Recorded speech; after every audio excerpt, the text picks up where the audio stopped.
Happy morning. Next ko lang po itong itong mga sibuyas na galing po sa probinsya nung kami po, nung ako ay umuwi ng Ilocos. Ito po siya, oh. Yung kinuha ko pa po ito sa bukid. Ako po nagbunot nito eh. Tapos po, para raw po tumagal po yung mga sibuyas na ganito, kailangan daw po tatanggalin daw po yung unang balat. At saka yung pinakadulo po, ayan po, yung pinakadulo, tatanggalin po. Tapos yung unang balat. Ayan, kaya po magiging ganyan na po siya. Tapos ilalagay po sa ganito.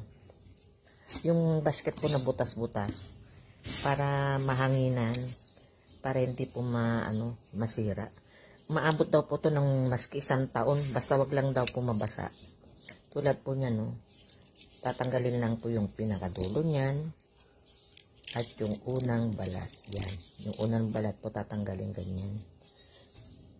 Tapos ilalagay na po dyan sa basket na butas-butas para po tumagal po siya.